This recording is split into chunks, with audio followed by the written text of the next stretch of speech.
Hi friends, எல்லாருக்கும் வணக்கங்க. இன்றைக்கி நம்ம கார்ன் கேப்சிகம் ரைஸ் எப்படி செய்கிறதுன்னு பார்க்கலாம்.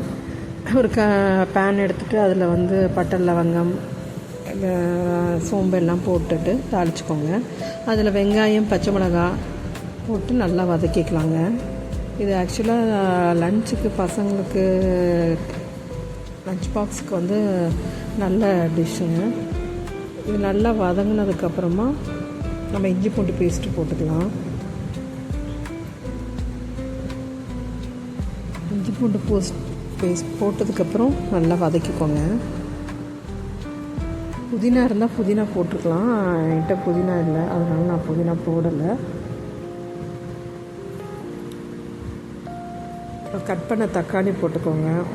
நான் வந்து 2 வெங்காயம், சின்ன வெங்காயமாக ஒரு 2 வெங்காயம் போட்டிருக்கேன். தக்காளியும் ஒரே ஒரு தக்காளி தான், ஒரு மீடியம் சைஸ் தக்காளி ஒரு தக்காளி போட்டிருக்கேன். அப்புறம் கார்ன் வந்து ஆல்ரெடி நான் வேக வச்சுருக்கேங்க. அந்த கார்ன் அப்படியே போட்டு கொஞ்சம் வதக்கிக்கலாம்.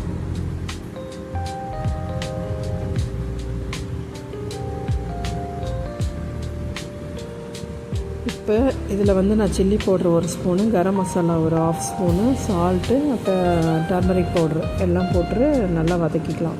வதக்கிக்கிட்டு கொஞ்சமாக தண்ணி விட்டு அந்த மசாலா வந்து கொஞ்சம் அந்த ரா ஸ்மெல் போகிற அளவுக்கு மூடி வச்சு இது பண்ணலாங்க. இதில் நான் வந்து ஆயிலும் விட்டுருக்கேன், கீயும் விட்டுருக்கேன். தண்ணி விட்டுட்டு மூடி வச்சு அந்த கார்ன் மசாலா எல்லாம் ஒன்றா இதாகிற வரைக்கும் கொஞ்சம் நேரம் வச்சு ஒரு 5 மினிட்ஸ் வச்சுருக்கலாம்.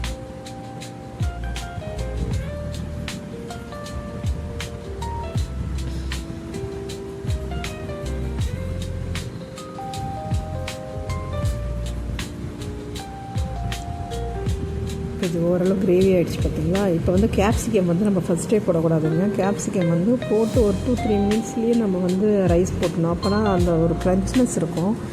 அதிலே போட்டு குக் பண்ணிட்டிங்கன்னா ஒரு மாதிரி சாஃப்டாக ஒரு மாதிரி இருக்கும். எப்போவுமே அந்த கேப்சிகமோட க்ரன்ச்னஸ் இருந்தால் தான் ரொம்ப நல்லாயிருக்கும். அதனால் நான் லாஸ்ட்டாக ரைஸ் போடுறதுக்கு முன்னாடி தான் அதை போட்டுட்டு அதுக்கப்புறமா இப்போ நம்ம ரைஸ் போட்டுக்கலாம். ரைஸ் வந்தீங்க எந்த ரைஸ் வேணால், இப்போ பாஸ்மதி ரைஸ் வச்சுருந்தீங்கனாலும் அதையும் போட்டுக்கலாம்.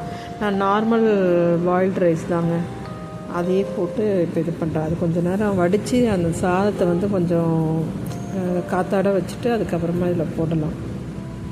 தேவையான அளவு சால்ட் அதில் போட்டு செக் பண்ணிக்கோங்க, சால்ட்டு தேவைன்னா இந்த டைமில் கொஞ்சம் போட்டு கலந்துக்கலாம். கொஞ்சம் நெய் கூட நீங்கள் இந்த டைமில் போட்டுக்கலாம். கொஞ்சம் கீ இல்லைன்னா கீ போட்டுக்கலாம். அடுத்தது டெக்கரேஷன் வந்து கொத்தமல்லி போட்டு டெக்கரேஷன் பண்ணிக்கலாங்க. அப்புறம் இன்றைக்கி மார்னிங் பிரேக்ஃபாஸ்ட் பார்த்தீங்கன்னா தோசையும் வேர்க்கடலை சட்னி தாங்க. எல்லாம் முடிஞ்சிடுச்சு. பசங்களுக்கு லஞ்ச் பேக் பண்ண வேண்டியது தான். தேங்க்யூ.